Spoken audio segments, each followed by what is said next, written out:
आमच्या माहितीचा अजेंडा काही ठरलेला नाही. आम्ही माहिती म्हणूनच आहे. आम्हाला तशी वरून आमच्या नेत्यांची माहितीप्रमाणेच काम करा म्हणून आदेश आहेत. आमच्या पालकमंत्री साहेबांच्याकडून सुद्धा आम्हाला सूचना आहेत की माहिती म्हणून लढायचं आहे.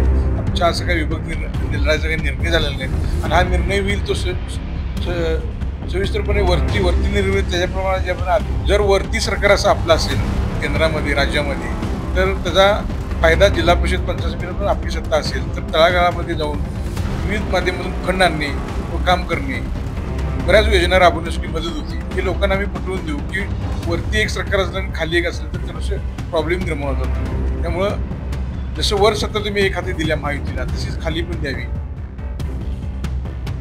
हे आहे गोकुळचं श्रीखंड, अगदी जिभेवर रेंगाळणार. जिभेवरच नाही तर मनावरही रेंगाळणार. गोकुळ श्रीखंड, मनावर रेंगाळणार. नमस्कार, मी न्यू 24 प्रतिनिधी विनोद शिंगे. आज आपण आलोय हातकणंगले इथं. ज्या हातकणंगले तालुक्यात 1.5 लाखापेक्षा जास्त महिलांना मुख्यमंत्री लाडक्या बहिणीचा लाभ ज्या व्यक्तीमुळे मिळाला ते हातकणंगले तालुका मुख्यमंत्री लाडक्या बहिणी योजनेचे अध्यक्ष अविनाशजी बनगे साहेब आपल्या समोर आहेत. ज्या माणसाच्या माध्यमातून आज लाखोच्या संख्येनं बहिणी या योजनेचा लाभ घेत आहेत. बनगे साहेब नमस्ते. नमस्ते. जय महाराष्ट्र. जय महाराष्ट्र.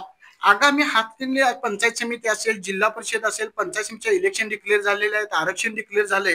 यात नेमकी आपली व आपल्या पक्षाची भूमिका काय असेल? सर्वसामान्य जनतेसमोर महायुतीचा झेंडा घेऊन जाणे व महायुतीमार्फत जे काही निर्णय होतील त्या पद्धतीने इलेक्शन निवडणुका लढवणे हा मेन उद्देश आहे. लाडक्या बहिणीच्या माध्यमातून आपण 1.5 लाखपेक्षा जास्त महिलांना ह्या तालुक्यात लाभ मिळवून दिला. त्या लाडक्या बहिणींना आपण इलेक्शनच्या बाबतीत नेमकं काय सांगाल? लाडक्या बहिणींना प्रथमतः मी दिवाळीच्या लाडका भाऊ म्हणून दिवाळीच्या शुभेच्छा देतोय.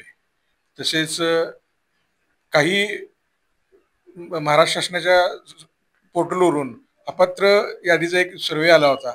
त्या आमच्या पंचायत समितीच्या महिला पालक अधिकाऱ्याच्या मार्फत प्रश्नावली आली होती. त्याच्याप्रमाणे सगळ्यांचा सर्वे प्राप्त करून ज्यांचं बंद झालंय त्यांचं कशामुळे बंद झालं व कुठली कागदपत्र पेंडिंग आहेत ते सगळे कागदपत्र मागून घेऊन आणि QR कोड KYC करून घेण्याबाबत ज्या सूचना झाल्या होत्या त्या पद्धतीने सगळं चालू आहे. पण QR कोडचा काही प्रॉब्लेम यायला लागल्यामुळं महाराष्ट्र शासनानं परत आणि QR कोडचे सर्व्हर डाऊन असल्यामुळं महिलांना तो त्रास व्हायला लागला. त्यामुळे QR कोडच्या परत कॅन्सल करून परत आता लाडक्या बहिणींना पैसे येण्यासाठी चालू केलेले आहेत. त्यामुळे कुठल्याही माझ्या लाडक्या बहिणींनी घाबरून जाऊ नये. सरकारचा उद्देश देण्याचा आहे आणि तुम्हाला आता ते सरकार द्यायला लागलेलं आहे. म्हणजे लाडक्या बहिणींची भाऊबीज गोड होणार. हो, 100% गोड होणार. सरकारचा उद्देशच आहे पात्र लाभार्थ्यांना देणे आणि सरकार त्या पद्धतीने द्यायला लागलेलं आहे. हातकणंगले तालुक्यात आपल्या माध्यमातून मला वाटते आमदारकीच्या इलेक्शन झाल्या ज्यामध्ये अशोकरावजी माने यांचा मोठ्या फरकाने विजय झाला. या सर्व विजयी घोडदौडमध्ये आपला मोलाचा वाटा आहे. ज्या पद्धतीने आपण बापूंना निवडणूक लढवण्यात यशस्वी झाला त्याच पद्धतीने सर्वसामान्य जनता रुपडीमधून आज आपल्या नावाची शिफारस करताय. त्याबद्दल आपलं नेमकं मत काय आहे? जे काय आदरणीय आमचे नेते दर्शील दादा यांच्या माध्यमातून जे काय आम्हाला जबाबदारी दिली जाते त्या पद्धतीने आमचं काम चालू असतं. त्या कामाचा लोकांच्या मार्फत उहापोह होऊन मला माझ्या नावाची चर्चा चालू आहे. मी स्वतः काही चर्चा केलेली नाही. लोकांच्यातून नाव उठावं लागलेलं आहे आणि लोक जनताच न्याय देईल त्या पद्धतीनं त्या सेवेला जायला मी तयार आहे. महाविकास आघाडीच्या काल झालेल्या बैठकीमध्ये आम्ही जिल्हा परिषद, पंचायत समिती, नगरपंचायत, नगरपालिकेच्या सर्व जागा स्वबळावर लढवणार अशी घोषणा करण्यात आली. याबद्दल आपल्या माहितीचा अजेंडा नेमका काय असेल? अजून तरी आमच्या माहितीचा अजेंडा काही ठरलेला नाही. आम्ही माहिती म्हणूनच आहे. आम्हाला तशी वरून आमच्या नेत्यांची माहितीप्रमाणेच काम करा म्हणून आदेश आहेत. आमच्या पालकमंत्री साहेबांच्याकडून सुद्धा आम्हाला सूचना आहेत की माहिती म्हणूनच लढायचं आहे.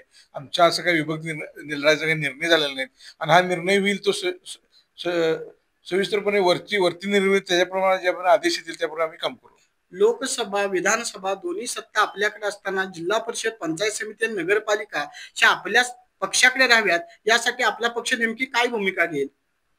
की आम्ही जनतेला महत्व सांगू की जर वरती सरकार असं आपलं असेल केंद्रामध्ये राज्यामध्ये तर त्याचा फायदा जिल्हा परिषद पंचायत समितीवर आपली सत्ता असेल तर तळागाळामध्ये जाऊन विविध माध्यमातून फंड आणणे व काम करणे बऱ्याच योजना राबवण्यासाठी मदत होती. हे लोकांना आम्ही पटवून देऊ की वरती एक सरकार असलं आणि खाली एक असलं तर थोडेसे प्रॉब्लेम निर्माण होतात.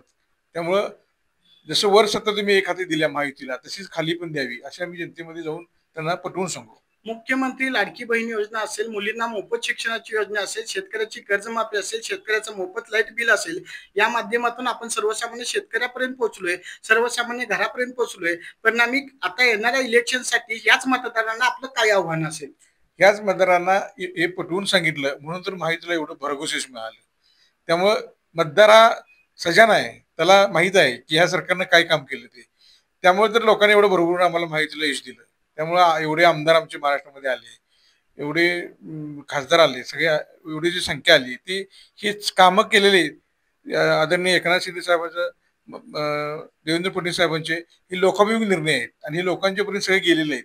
त्यामुळे कुणीही किती काय बोललं तर हे निर्णय जे झालेले आहेत ते लोकांना माहित आहेत. त्यामुळे लोक आमच्याच पाठीशी राहणार. हातकणंगले तालुक्याचं राजकारण पाहता सध्या 2 दिवस आपण इंटरनेट मीडिया पाहिला तर इंटरनेटवर राजकीय लोकांचेच राजकीय वसावारसा पुढे चालणार, जिल्हा परिषद पंचायत समितीच्या उमेदवारी त्यांनाच मिळणार अशा आशयाचे लोक मतं व्यक्त करतायत. याबद्दल आपण काय सांगाल? आता त्या बाबतीत कुठल्या मतदारसंघात काय चालू आहे अजून ते ठरलेलं नाही. अजून निवडणुकीचा प्रोग्राम लागायचा आहे. फक्त आरक्षण झाले. आरक्षण हे आमच्या तालुक्यामध्ये 6 मागासवर्गीय आले. हा तालुक्यामध्ये मागासवर्गीय संख्या जास्त असल्यामुळे विधानसभेची आमदारकी पण इथं हा रिझर्व्ह मतदारसंघ आहे. साहजिकच या तालुक्यामध्ये नवीन नियमानुसार 6 आरक्षण पडलीत. काही ठिकाणी इच्छुक झालेले आहेत की बाबा ह्या मतदारसंघात लढू, त्या मतदारसंघात लढू. पण जनता ज्यावेळेस उभा राहील त्यावेळेस काय सांगेल ते त्यावेळेस विचार करायला लागेल. आता इच्छुक म्हणालेत मी ह्या राहतात ते राहतात, तर त्याच्यावरती लोक म्हणालेत की की बाबा हे उमेदवार घ्यायचं की नाही हा नंतर जनता ठरवणार आहे. हातकणंगले तालुक्यात सध्या रस्त्याचा प्रश्न असेल, प्रलंबित क्रीडांगणाचा प्रश्न असेल, पाण्याचा प्रश्न असतील, असे अनेक प्रश्न अद्याप प्रलंबित आहेत. या नेमक्या आपल्या अजेंडा इथून पुढच्या इलेक्शनसाठीचा अजेंडा काय असेल? आमच्या मुख्यमंत्री साहेब जे एकनाथ शिंदे साहेबांच्याकडे हे प्रश्न ऑलरेडी गेलेले आहेत आणि आदरणीय आता आमचे महायुतीचे आमदार अशोकराव माने बापू 100% त्याचा फॉलोअप करत आहेत आणि ह्या गोष्टीला यश 100% येणार. त्यामध्ये काही शंका बाळगण्याची काही गरज नाही. ज्या पद्धतीने आमदारकीला किंवा खासदारकीला महायुती संघटित राहिली त्याच पद्धतीने ती नगरपालिका, नगरपंचायत, जिल्हा परिषद व पंचायती समितीसाठी एकत्र राहील का? 100% राहील. त्यासाठी आपला नेमका काय प्रयत्न असेल? नाही अजून प्रयत्न करा की आम्ही एकत्र आहे म्हणजे प्रयत्न राहण्यासाठी काय करायची गरजच नाही ना. आम्ही एकत्रितच आहे. आदरणीय विनय कोरे सावकार, प्रकाश आवाडे अण्णा, राहुल आवाडे साहेब, आळवणकर साहेब, दर्शील दादा, आमचे जिल्हा प्रमुख रवींद्र माने हे सगळे अजून एकत्रित आहे.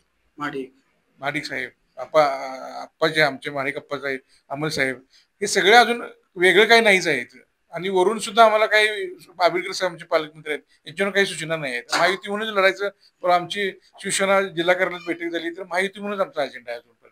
हातकणंगले तालुक्यात असणारी पूरग्रस्त परिस्थिती, दुष्काळग्रस्त परिस्थिती पाहता शेतकऱ्यांना पूर्णपणे कर्जमाफी व्हावी यासाठी आत्ताच मला वाटते राष्ट्रवादी शरद पवार गटाच्या वतीने तहसीलदार कार्यालय मोर्चा काढण्यात आला.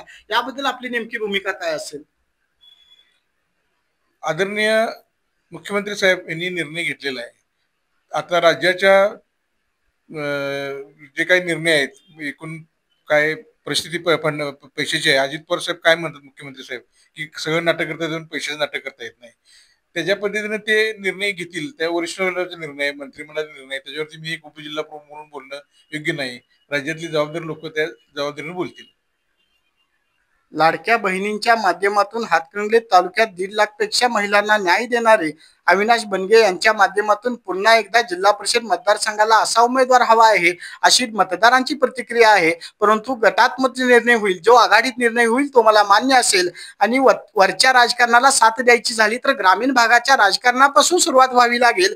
त्यासाठी पुन्हा एकदा महायुतीला सत्तेत आणून सहकार्य करा अशा आशयाचं मत अविनाश बनगे यांनी व्यक्त केलं. त्याबद्दल मी न्यूज 24 प्रतिनिधी विनोद शिंगे त्यांचे आभार मानतो.